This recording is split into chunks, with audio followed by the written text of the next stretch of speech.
Bien,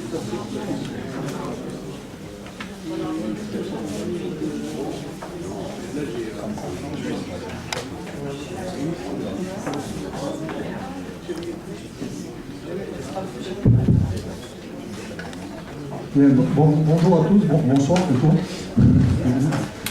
On attend encore quelques intervenants. Je crois que Michel Mondin doit nous rejoindre. Normalement, Michel Mondin qui est le doyen de la faculté de médecine. En tout cas, merci à tout le monde de vous être déplacés pour cette soirée des partenaires. Donc ça fait partie un petit peu de nos cycles de conférences qu'on organise sur l'école. Et cette soirée des partenaires, on l'organise une fois par an, en essayant d'attaquer un sujet d'actualité. Donc ce soir, le sujet c'est santé et technologie. Nous aurons une table ronde autour de ce sujet-là. Ce sujet s'inscrit bien sûr, on essaye de s'inscrire dans la dynamique de l'ICIT Muse, qui est portée par l'Université de Montpellier. Donc aujourd'hui, ça cadre parfaitement avec les orientations de ce programme d'excellence que porte l'université. Alors peut-être avant de passer à la table ronde et de passer la parole à ceux qui l'ont organisé, quelques mots sur Polytech. Je ne suis pas sûr que vous ayez tous une bonne vision de ce qu'est l'école. Polytech est une école d'ingénieurs, donc aujourd'hui c'est une école interne à l'université. Dans le paysage des écoles d'ingénieurs, vous avez des écoles internes, des écoles externes, les écoles qui dépendent des ministères techniques, et les écoles privées. Donc nous sommes une école interne à l'université. On forme à peu près 300 ingénieurs par an dans 9 spécialités différentes, dont 3 par apprentissage. Et nous disposons aussi d'un cycle préparatoire intégré. Donc j'appelle ça cycle préparatoire, et je n'appelle pas ça prépa, parce qu'on recrute nos étudiants au niveau du bac sur un concours qui s'appelle le concours GPI Polytech. Donc nous sommes aussi dans la procédure Parcoursup, d'autres y sont également, dont vous avez entendu parler. Et donc c'est un recrutement un petit peu spécifique, et ces étudiants rentrent sur un cycle de 2 ans, et ce qui leur permet ensuite, sans passer de concours, mais grâce à leur note et un système d'interclassement, de se positionner sur une des 90 spécialités du réseau Polytech. Le réseau Polytech aujourd'hui, c'est 14 écoles réparties sur l'ensemble du territoire, qui sont à peu près identiques à la nôtre, avec une dizaine de spécialités par école. Voilà ce qu'est ce cycle préparatoire, qui est une alternative aux classes prépa, qui est une alternative à l'IUT, aux formations de licence. Donc voilà un petit peu le paysage de l'école. On essaye de travailler bien sûr avec tout un tas de partenaires, des partenaires institutionnels, donc d'autres universités, d'autres écoles, les autres composantes de l'université, les autres UFR, le monde industriel. Dans le club des partenaires de l'école, nous avons aujourd'hui une trentaine d'entreprises partenaires, et bien sûr de nombreux partenariats à l'international, puisque tous nos étudiants sont obligés d'aller faire une mobilité à l'international d'au moins 2 mois, voire 3 mois. Donc voilà un petit peu le panorama de l'école. Donc je ne vais pas être plus long, je vais laisser la parole à Lionel Torres pour vous présenter un petit peu la soirée et la table ronde de ce soir, mais je pense qu'il a autre chose à vous présenter avant. C'est une appli que j'appelle la Torres Apps. Voilà, je laisse la parole à Lionel et puis on va avancer sur cette table ronde. Bien, merci, bonsoir à tous. C'est toujours un plaisir de vous revoir ou de vous voir dans le cadre de ces soirées. C'est la 6e finalement. C'était un pari au départ qu'on avait mené de mener ce type de soirée de partenaires. Et puis chaque année, on voit qu'il y a toujours autant de succès. Alors ce qui est important, c'est bien entendu la table ronde, les discussions, c'est aussi le cocktail qui va suivre, ça va permettre de prolonger bien entendu les débats et les discussions d'une manière conviviale. Et puis en fait, pour continuer entre guillemets, à vivre un petit peu ensemble les expériences avec les entreprises, notamment au niveau de Polytech, on a décidé de lancer une application. Alors certains s'amusent à appeler ça la Torres App. C'est pas tout à fait effectivement le cas. L'idée c'était d'être aussi connecté avec les entreprises et puis le monde socio-économique à travers des outils numériques. Donc du coup, on a lancé cette application. Alors je crois que si j'appuie sur le bouton, on voit arriver un certain nombre d'opérations. Là, c'était là-dessus. Donc vous pouvez la télécharger dès maintenant sur les applications du type Android ou sur l'Apple Store, et ça va vous permettre de rester connecté avec Polytech. Alors vous pouvez faire quoi? Vous allez recevoir quelques news, vous allez aussi avoir les dates quand il y a les projets, quand il y a les stages, si vous voulez mener des partenariats, avoir des informations sur l'école, quels sont les partenariats que l'on monte. Voilà, donc ça va vous permettre de rester connecté avec l'école de manière numérique et tout au long de l'année. Voilà, donc je vous engage dès maintenant à la télécharger. Alors après la table ronde, ça évitera d'aller d'être tout sur son téléphone. Voilà. Je crois que pour l'Apple Store, c'est d'ici demain, j'ai compris, j'ai bien compris ça, parce qu'il fallait 24 heures pour que ce soit mis en place. Elle est gratuite, c'est important, on travaille avec des partenaires, on ne va pas vous faire payer, donc elle est gratuite, même si je pense que le nom de Torres App, j'aurais dû peut-être le déposer. Voilà. Bon, donc voilà pour cette annonce. De toute façon, vous recevrez aussi un message à ce sujet-là, avec quelques indications complémentaires. Alors, ce qui est important, je crois que c'est ce domaine, qui est la santé et la technologie. Je pense qu'on a la chance sur Montpellier d'avoir un site fantastique autour du domaine de la santé. C'est quelque chose, bien entendu, qui fonctionne très bien autour des entreprises, autour, bien entendu, de la recherche et autour de la formation. Donc, on va avoir la chance ce soir d'avoir un certain nombre d'experts de ce domaine-là et d'entreprises aussi qui nous accompagnent. Donc je vais les présenter relativement rapidement parce que je crois que le mieux c'est que vous vous présentiez un petit peu par vous-même. Donc je vais commencer, alors on parle de santé, mais on va commencer par Michel Mondel. Donc Michel, merci d'être là, tu es doyen de la faculté de médecine. Et avec une autre particularité, c'est que tu t'es intéressé beaucoup aux technologies, on va dire, de l'information, et puis à la santé. Et je crois que tu avais coporté un master dans ce domaine-là. Et je pense que ton expertise sera intéressante. Et puis, tu as la chance de piloter une merveilleuse université, excuse-moi, faculté, là-dessus, une merveilleuse faculté, toute neuve, qui est vraiment fantastique. Voilà. Et donc, je pense que tu nous en parleras à ce niveau-là. Alors, après, on continuera avec une expertise qui est aussi industrielle, donc Pierre Maillet. Alors, je m'excuse auprès de Pierre parce que je l'ai eu comme étudiant, ça ne me rajeunit pas beaucoup non plus. Voilà, et donc il travaille chez Zimmer, donc tu nous expliqueras ce que tu fais chez Zimmer. On va continuer par un côté aussi laboratoire de recherche avec Philippe Poignet, qui est directeur du LIAM, qui est le laboratoire d'informatique, robotique et microélectronique de Montpellier, mais qui est aussi un chercheur en robotique médicale, et il nous expliquera quelles sont les opportunités de la robotique médicale, bien entendu, et puis plus globalement du laboratoire aussi, par rapport à ce domaine qu'est la santé et la technologie. Alors, il y a un grand groupe qui existe, bien entendu, sur Montpellier, qui est Oriba. Je crois que c'est à peu près 600 personnes, si je ne me trompe pas, et on a la chance de vous avoir, donc Anaïs Aïcharif, qui est manager, qui pilote l'innovation et la technologie donc, chez Oriba, et donc merci pour votre présence. Et puis on va terminer avec Franck Bolina, donc, qui pilote... alors, quelque chose qui est assez intéressant, parce que c'est une unité mixte, finalement, entre entreprise et laboratoire de recherche, donc c'est des beaux partenariats, finalement, qui se mettent en place, donc c'est Studias, et tu nous diras 2 mots aussi de tes activités. Voilà. Alors, pour tout ça, il faut un gentil animateur. Il y a quelqu'un qui travaille dans ce domaine-là, on va dire aussi autour de la santé et des technologies, et qui pilote le département donc, mécanique et interaction de Polytech, qui est Franck Nicou. Et je remercie Franck d'avoir accepté d'animer cette table ronde. Je pense qu'il a un certain nombre de questions, donc c'est lui qui va relancer les débats. Mais je crois que ce qui est intéressant, c'est que ce soit interactif. Donc l'objectif, c'est bien entendu qu'il y ait des questions de votre part et qu'il y ait des discussions de votre part sur ces enjeux. Voilà, donc je vais en terminer là, et puis merci à Pascal et Jérémy qui ont organisé ici cette table ronde et tout l'environnement qui est associé. Voilà, Franck, je te laisse la main. Allez, à toi de jouer. Merci, merci Lionel, merci Serge. Peut-être que je vais demander d'abord à nos 5 experts de venir s'asseoir autour de la double table ronde. À Montpellier, la Polytech, c'est toujours en double, en grand. Ce sera un petit peu plus simple. Donc effectivement, on a 5 experts qui ont accepté de jouer le jeu avec nous ce soir. Donc en gros, 2 industriels, un professionnel de la formation, un professionnel de la recherche, et puis une sorte de... Attention, ne pas tomber. une sorte d'animal un peu hybride, à mi-chemin entre le privé et le public.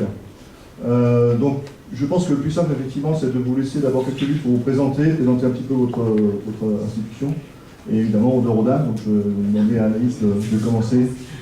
Si vous voulez, on peut prendre ce micro-là. Alors, effectivement, comme Lionel l'a déjà dit, hein, je vais essayer d'animer au mieux les débats pour tirer le plus possible de la science et des idées de nos experts, mais évidemment, l'idée, c'est de garder ça relativement informel. Donc, si vous avez des questions, n'hésitez surtout pas, il y aura un micro qui va pouvoir aller dans l'ensemble.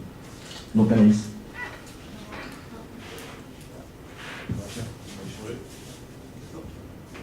Bonjour à tous, donc, je suis Anaïs El-Chérif, je suis en charge de l'innovation chez Oriba Medical. Oriba, pour vous présenter un peu le groupe, on appartient à un groupe japonais qui a été créé en 1945 et qui est spécialisé dans tout ce qui est instruments de mesure et d'analyse dédiés à l'usage des liquides et des solides. Ces différentes technologies d'analyse sont... Non, il faut en couper un des deux. C'est la technologie. Donc, je recommande. Oriba, on est spécialisé dans les technologies d'analyse. Pardon. Dans les technologies d'analyse et chez Oriba Medical, donc on conçoit des instruments d'analyse en hématologie, donc analyse de sang. Donc on va chercher à faire un test qui est bien connu, donc la numération formule sanguine. Donc il faut savoir que c'est le test qui est le plus prescrit dans le monde, puisque c'est le test de première intention qui permet de juger de l'état général d'un patient. Pour vous donner quelques chiffres, en France, tous les ans, on réalise entre 30 et 40 millions de NFS par an. Donc c'est vraiment le test le plus prescrit. Et dans ce test, on va chercher à faire le comptage et la différenciation de chacune des populations de cellules sanguines. Donc voilà pour la présentation de l'origine. Très bien, merci. Donc je propose que l'on reste un petit peu dans le monde industriel et demander à Pierre Maillet de nous dire quelques mots sur Zimmer. Bonjour, donc Zimmer en fait c'est un groupe international qui regroupe environ 18 000 personnes. C'est complètement paradoxal par rapport à ce que nous on est à Montpellier, puisqu'on était une start-up qui a été créée en 2002 par 4 personnes. Maintenant on est 70 et donc on est en train de rentrer, on va dire, dans la politique Zimmer, et donc on est en phase d'intégration. Mais sinon Zimmer c'est un groupe qui est présent dans tous les hôpitaux du monde entier et sur toutes les parties du corps. Historiquement c'est la prothèse de genou, mais maintenant on retrouve des produits Zimmer dans le dentaire, etc. Et il y a 4 ans, Zimmer a racheté son principal concurrent, c'est pour ça que maintenant la société s'appelle Zimmer Biomet et donc est quasiment leader dans toutes les parties, surtout de l'orthopédie, on va dire, en termes de prothèses. Et depuis quelques années, Zimmer s'intéresse aux nouvelles technologies. Tout d'abord pour faire face à la concurrence, parce qu'il y a des concurrents qui ont déjà intégré depuis longtemps des robots ou des dispositifs, on va dire, avec des nouvelles technologies. Et donc depuis quelques années, ils sont en phase en recherche, on va dire, et ils investissent énormément en termes de recherche et développement. Et c'est pour ça qu'ils ont racheté la société MedTech il y a 2 ans pour en fait ses qualités, on va dire, et ses connaissances en robotique, afin d'intégrer des robots sur toutes les parties du corps en fait, et surtout d'abord dans l'orthopédie. Donc MedTech, nous, on a été créé en 2002 et nos principaux produits sont le robot ROSA pour le crâne et le robot ROSA pour la colonne vertébrale. On fait tout de A à Z, on part de la feuille blanche jusqu'à la fabrication des dispositifs à Montpellier et jusqu'à la formation des chirurgiens. Actuellement, on a une centaine de robots dans le monde entier, que ce soit brain ou spine, et plus de 6000 chirurgies ont été réalisées avec nos robots. Et les chirurgies, c'est assez important à comprendre, c'est que les chirurgiens sont totalement autonomes. Il n'y a pas des gens de MedTech en bloc opératoire quand le chirurgien opère. Donc on est arrivé à rendre, on va dire, la robotique ergonomique et accessible pour le chirurgien.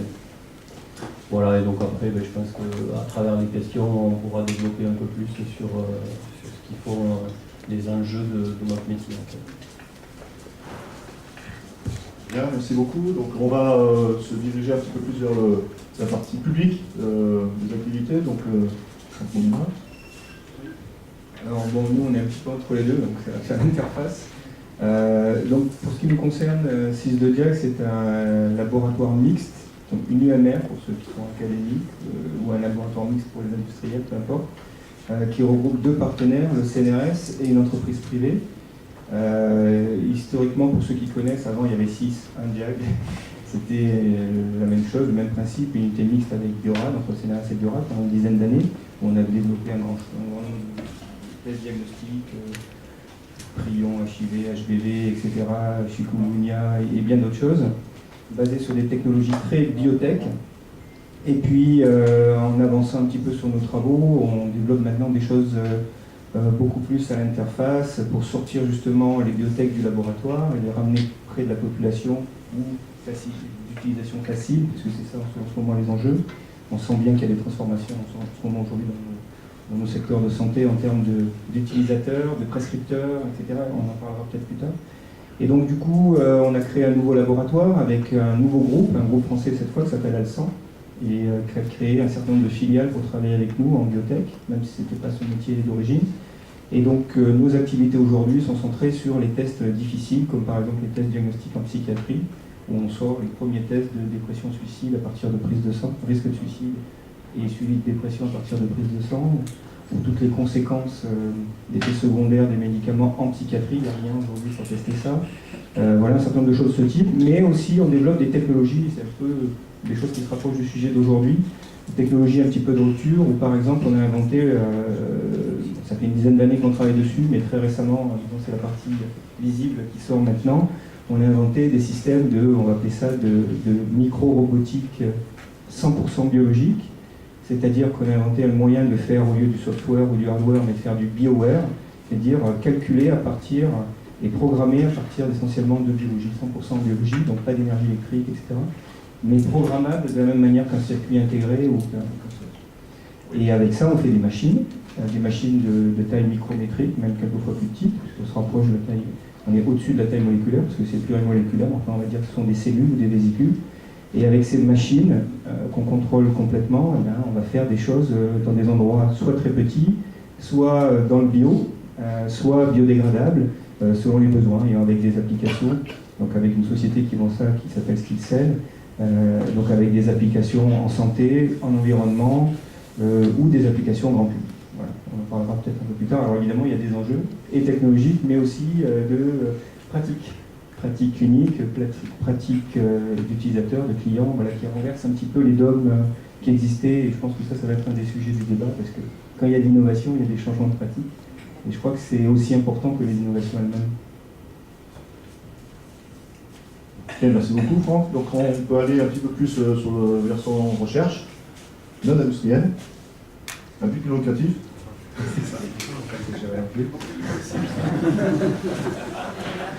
Bon, on y revient quand même de ce but non lucratif. Bon, on va en discuter un peu plus tard. Donc Philippe Poignet, bonjour, donc directeur du LIRM. Alors j'interviens, je pense à double titre dans la table ronde. D'une part en tant que directeur du LIRM, qui est une unité mixte de recherche, associée à l'Université de Montpellier et au CNRS, dans lequel on retrouve un certain nombre d'équipes qui ont des activités dans le domaine de la santé, je vais en dire un peu plus après.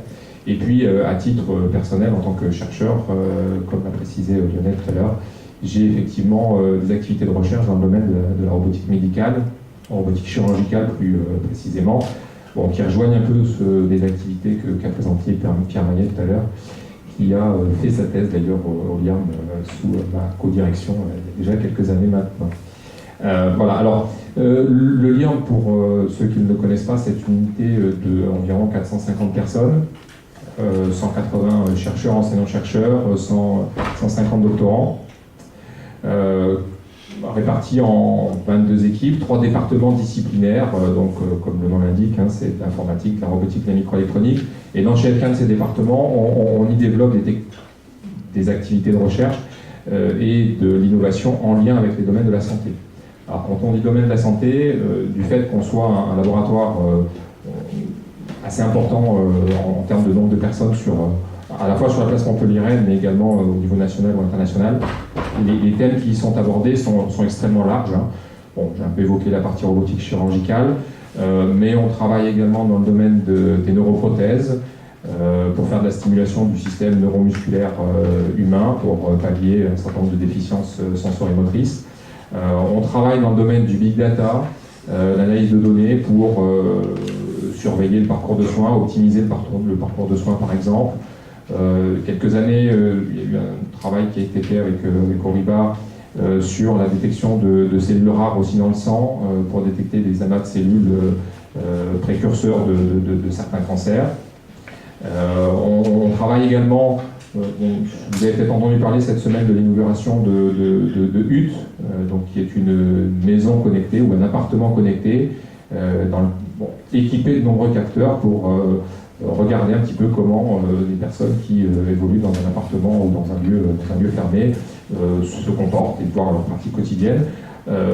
Derrière ces acquisitions et ces informations qu'on va récupérer, on va récupérer de nombreuses données.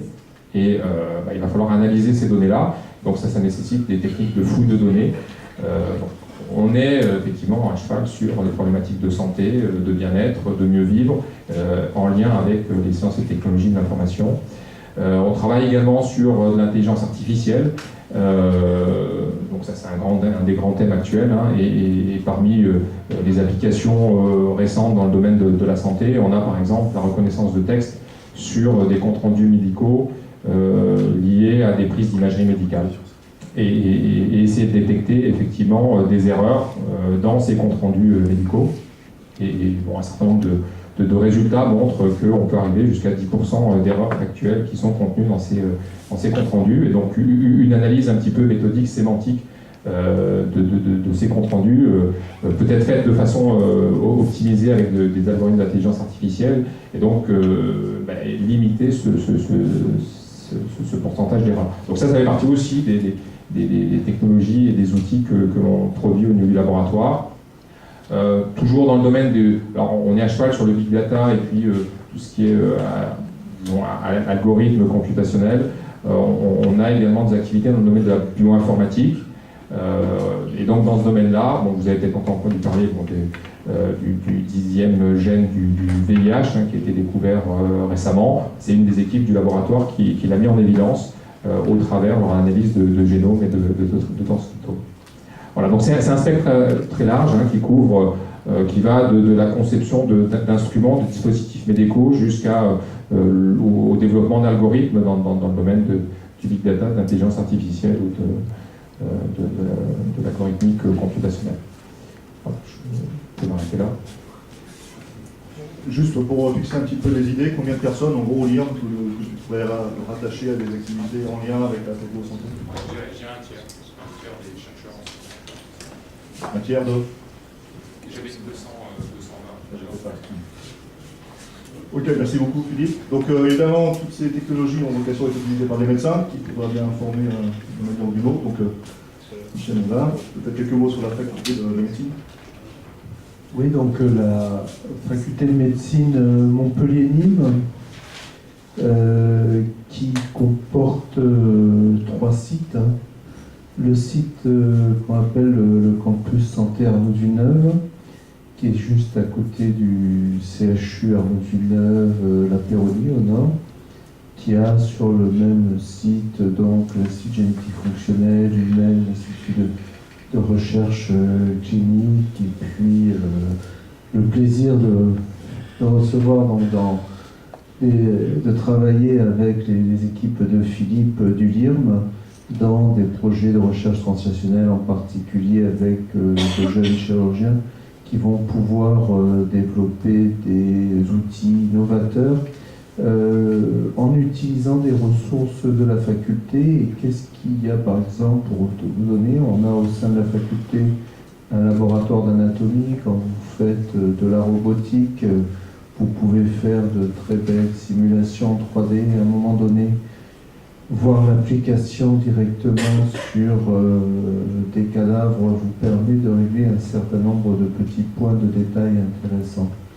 Donc c'est un peu dans cet esprit, je voulais donner les cadavres, mais vous pouvez aussi avoir les professionnels de santé et utiliser, réfléchir un peu sur la qualité de l'interface d'un appareil médical ou autre.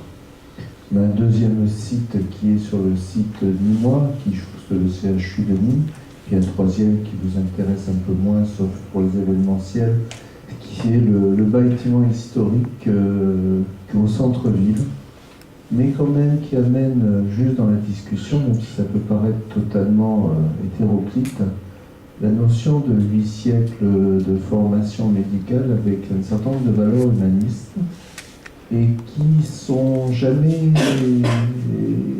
très très loin en fait des interrogations que l'on a dans l'évolution et l'irruption, la disruption, je sais comme vous voulez, si vous voulez in ou off, mais de la technologie dans un monde.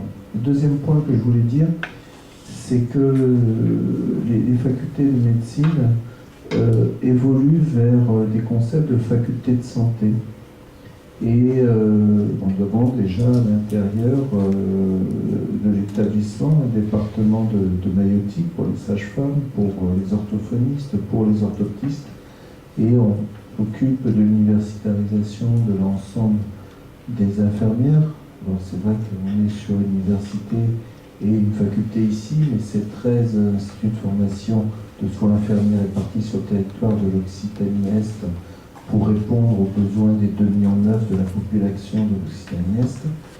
Et puis on est aussi dans des réflexions de formation mixte, et comme dit Lionel, on avait participé il y a quelques années, le temps passe vite, hein, j'allais dire 10-15 ans, hein, aux premières formations de master TIC santé, on avait appelé ça technologie, information, communication, santé, à une époque où les choses se parlaient étaient un peu moins évidentes, un peu moins prégnantes, et donc ce qui permet aussi d'avoir un regard sur l'évolution des formations, qu'elles soient initiales ou continues.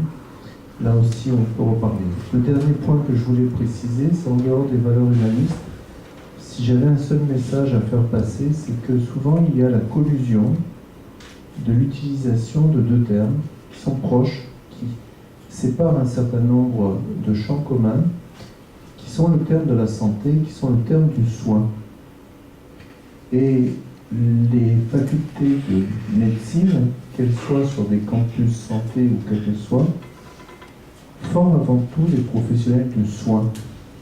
Et ce qui est une différence très importante, car quand vous faites de l'économie de la santé, quand vous faites du droit de la santé, quand vous faites du numérique en santé, quand vous faites ce que vous voulez en santé, à un moment donné, vous pouvez être déconnecté du soin.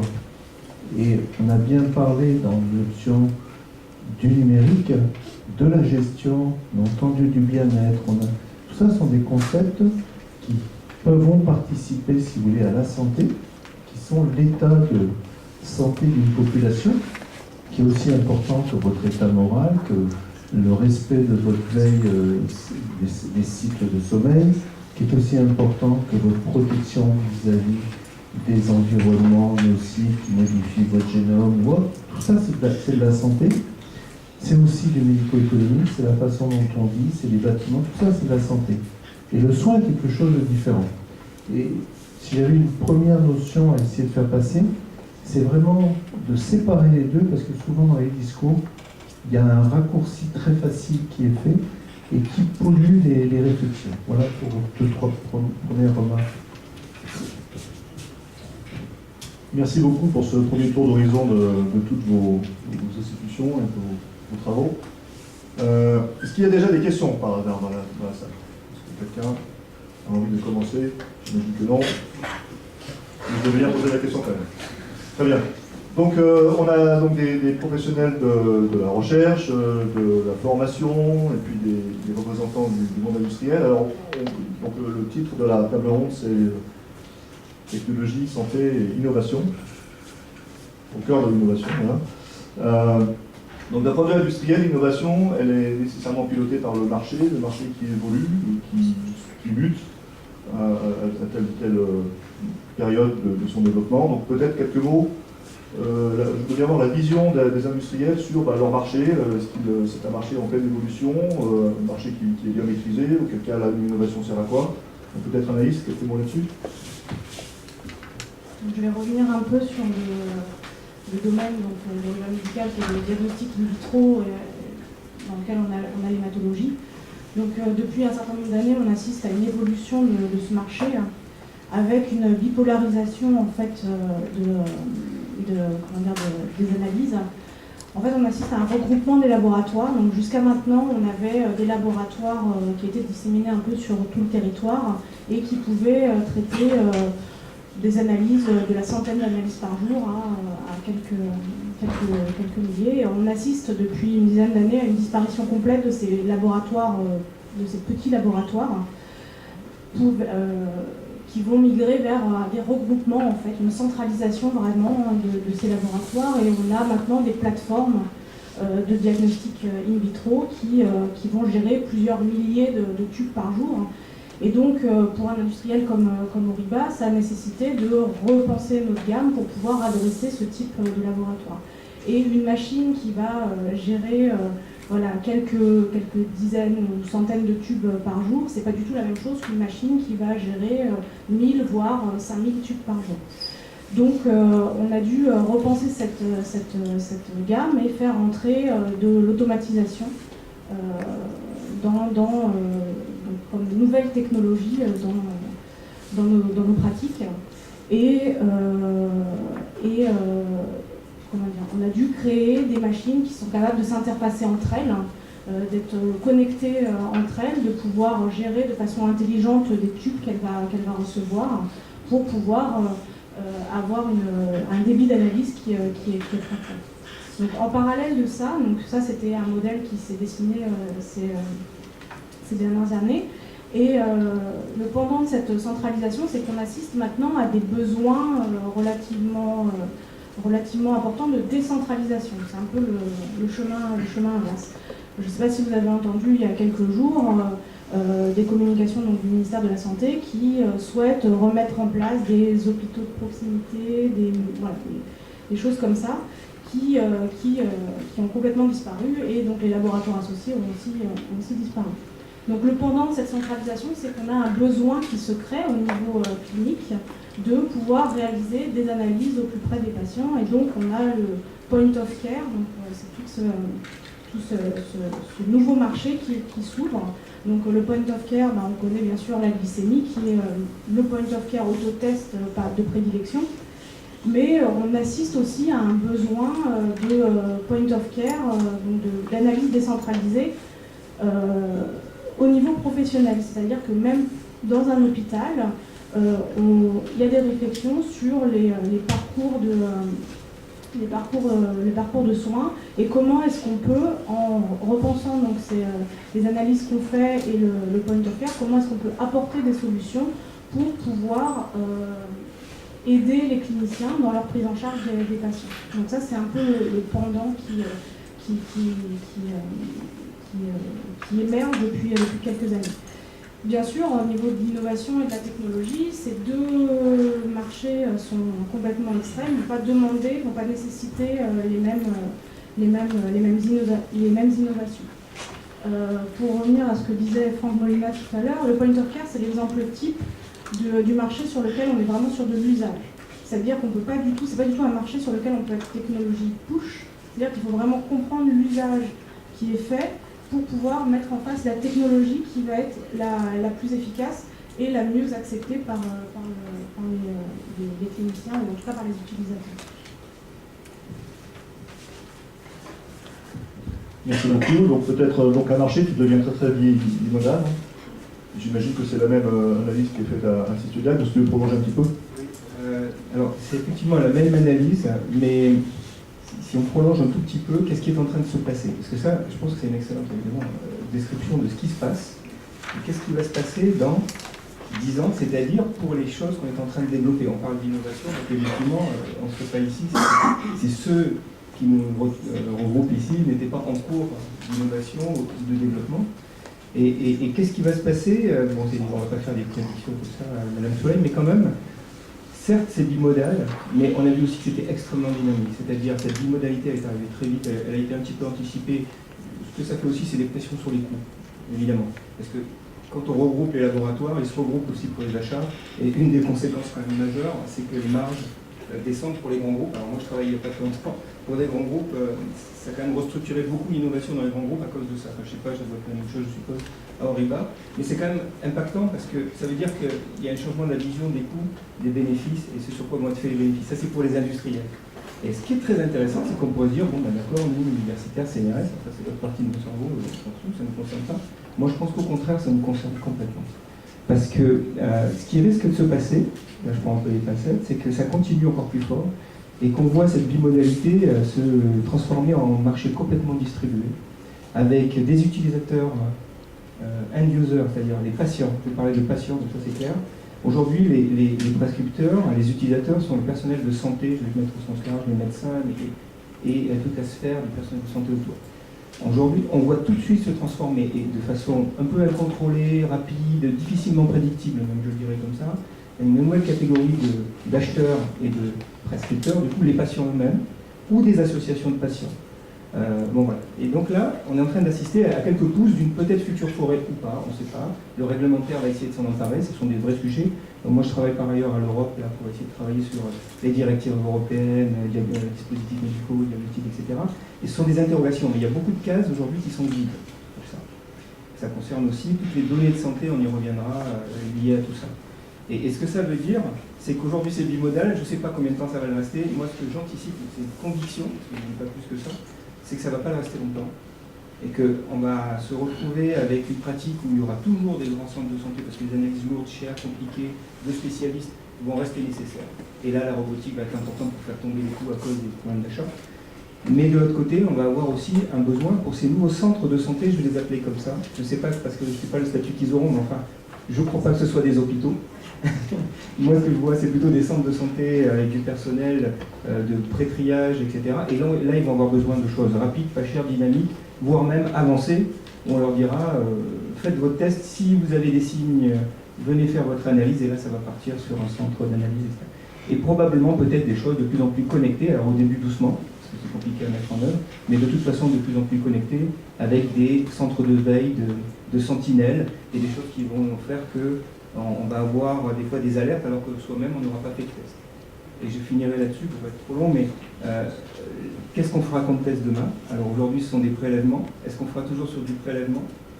Moi j'en suis pas sûr, enfin en tous les cas j'en suis pas complètement convaincu. Et donc il va falloir penser sur quel est le nouvel échantillon demain du test. Et ça c'est génial aussi, parce que pour nous, les gens de l'innovation, c'est un terrain de jeu extraordinaire. Ça veut dire qu'en ce moment il y a beaucoup d'énergie dans le système. Il y a beaucoup d'espace pour l'innovation et je dirais le marché est très peu prévisible. Alors c'est un casse-tête pour les industriels et je crois que c'est un formidable terrain de jeu pour les académiques.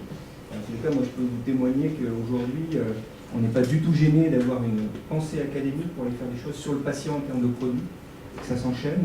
Et la logique la plus forte, c'est que si on veut qu'on fasse des choses très fondamentales qui arrivent aux patients, eh ben, on a besoin de chercheurs académiques, de cliniciens, et d'industriels, parce que les chercheurs académiques ne vont pas faire des produits, etc. Donc on n'a pas de possibilité de travailler autrement qu'avec ce tripode, en santé en tout cas, en innovation, quelle qu'elle soit, chercheurs, cliniciens, industriels. Il n'y a pas d'autre voie. On peut s'arrêter à la publication, mais là au moins on est sûr que ça ne va pas sur le patient. On publie tout ce qu'on fait, hein, mais notre objectif c'est que ça aille jusqu'au patient, et sans intermédiaire industriel, il y a zéro application sur le patient. Bien sûr. Toujours pas de questions. Donc là, on vient d'avoir un petit peu des analyses sur le marché du diagnostic, en gros, dedans, donc, qui est qui est ancien déjà, parce qu'on fait des diagnostics depuis quand même pas mal de temps, qui est très dynamique, qui est incertain, qui est passionnant, évidemment. Alors, moi, j'avais envie de demander du côté Zimmer, donc, qu'est-ce qui pousse les professionnels de santé, les hôpitaux, à venir s'équiper de robots d'aide à la chirurgie, des choses comme ça. Qu'est-ce qui pousse le marché? Je ne sais pas si mes réponses vont faire trop plaisir, mais en tout cas, depuis ce qu'on constate depuis une dizaine d'années, c'est que toutes les sociétés qui étaient à peu près de la taille de la nôtre, c'est-à-dire, on va dire, entre entre 10 et 50 personnes sont rachetées par des énormes groupes en fait, comme GE, comme Zimmer, comme Medtronic. Et en fait, ces rachats donc, sont bien sûr tournés vers toujours plus d'innovation, etc., mais ne partent pas forcément on va dire, d'un besoin, enfin, je ne veux pas généraliser, mais forcément d'un besoin pour le patient.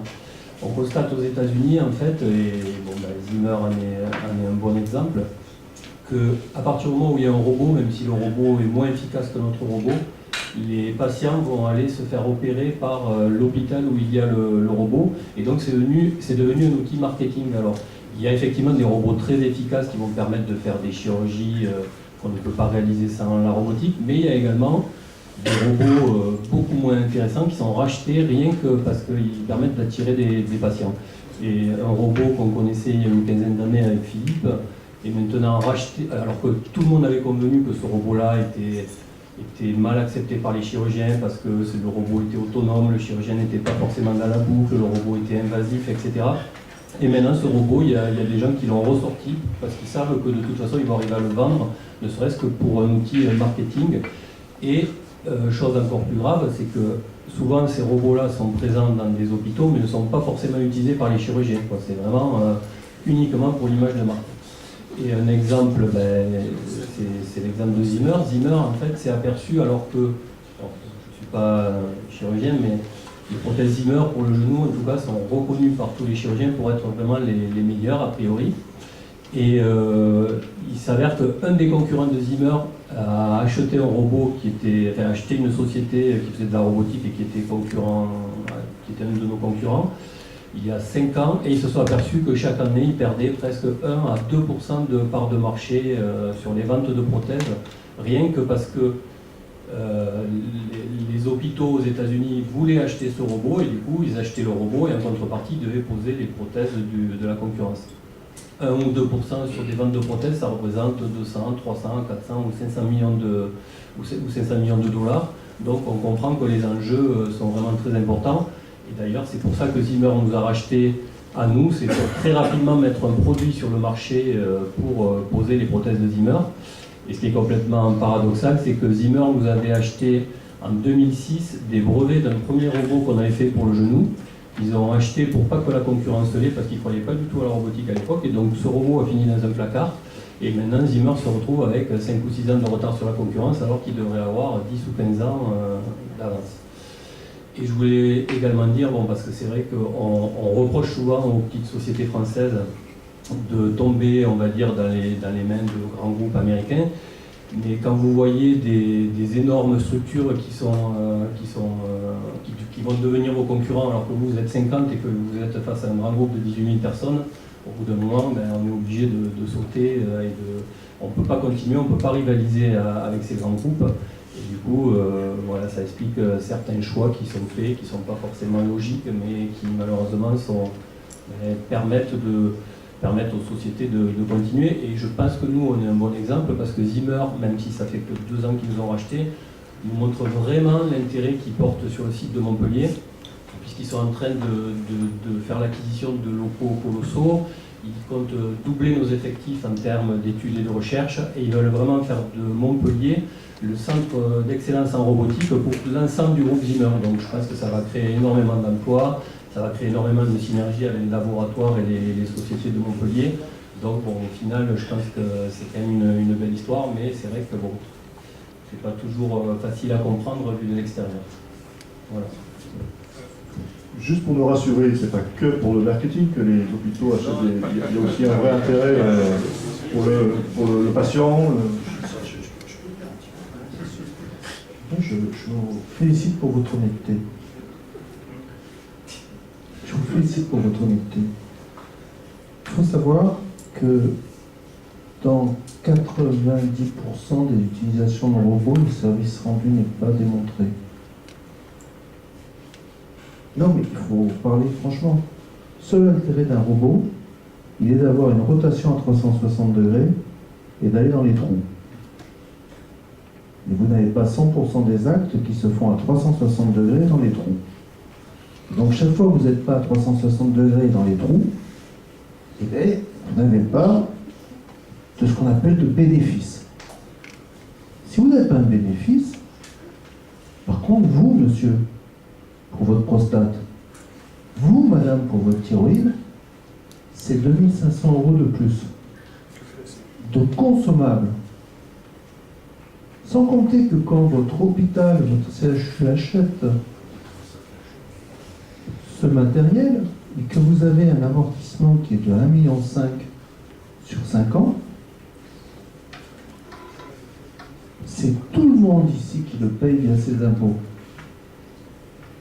Donc vous avez, et c'est ce que je vous disais tout à l'heure, on ne peut pas séparer actuellement la séduction et le service rendu qui existe par la technologie sans se méfier à un moment donné d'avoir une lecture critique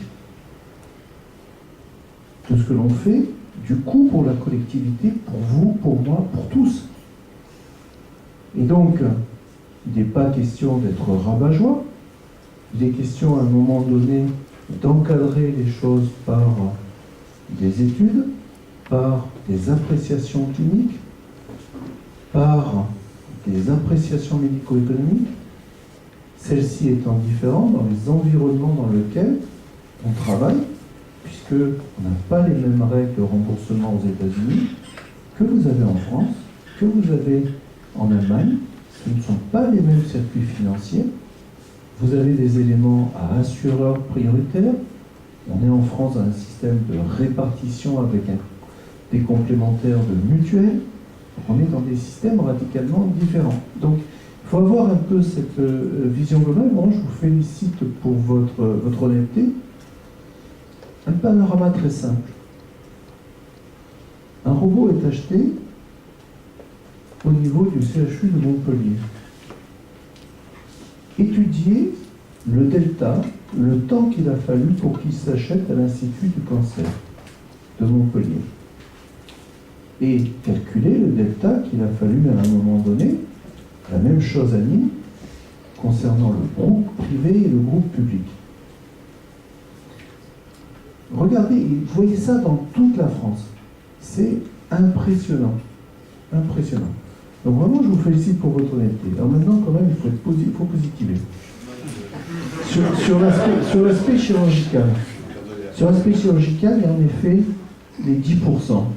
Et bon, je parle du Da Vinci, mais on peut parler du Zimmer, tout ce que vous voulez, Rosin. Vous retrouvez dans certaines chirurgies qui sont minimal invasives, qui vont permettre à un moment donné de réduire les durées d'hospitalisation, de réduire une morbidité, parfois de réduire une mortalité, pas toujours, et qui permet surtout, à un moment donné, pour la même intervention, de rester 2 jours à l'hôpital plutôt que de rester 40 jours. Moi, j'ai connu la chirurgie des cancers ORL, quelques heures de vol, si vous voulez, il y a 30 ans. C'était des gens qui rentraient en 1985, qui sortaient de l'hôpital en 1987, ce qui avait l'avantage qu'ils avaient le temps de faire la récidive de leur cancer et leur deuxième cancer pendant la même hospitalisation, et qui faisaient le changement d'adresse pour adresser leur courrier. C'était ça. À un moment donné, dans ces mêmes types de tumeurs, par des avancées robotiques et de pouvoir travailler à 360 degrés dans un trou sans avoir à démonter tout, bien vous restez 4 jours. Donc il faut positiver aussi les choses, mais il ne faut pas avoir une approche qui soit du binaire en 1, 0, c'est beaucoup plus complexe que ça. Une fois de plus, il faut reprendre. Et vous voyez, quand je vous parle de la partie déontologique, ça vous choque ce que je vous dis, mais c'est volontaire sur la robotique. Mais en même temps, je vous ai choqué, j'espère, sur la partie médico-économique. Et puis, la dernière chose, dans tout ce qui est numérique, il y a un élément qui est très très important, et que personne ne résout, c'est qu'ils sont tellement géniaux, les inventeurs, les industriels, que leur demi-vie de renouvellement de leur matériel est largement inférieure à la demi-vie des professionnels de soins pour s'approprier les méthodes. Ce qui s'explique qu'en gros, Vous avez énormément de techniques qui sont superbes, sauf que ça va vous faire la vitrine sur le Montpellierais, pardon. Mais quid de Bédarieux? Quid, à un moment donné, de tous les hauts cantons? Qu'en est-il? Alors, je vous rappelle ce qui est écrit sur les mairies. Et un terme, ça s'appelle égalité et fraternité.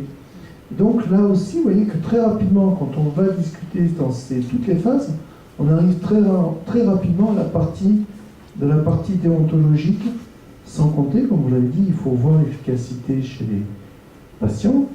Et là aussi, fort heureusement en France, on est extrêmement protégé, on protège énormément, et ça n'empêche pas d'avoir des problèmes, ce qui rajoute du temps. Et le temps, il y a un tel dynamisme actuellement de la révolution numérique qu'elle déborde par sa demi-vie qui est trop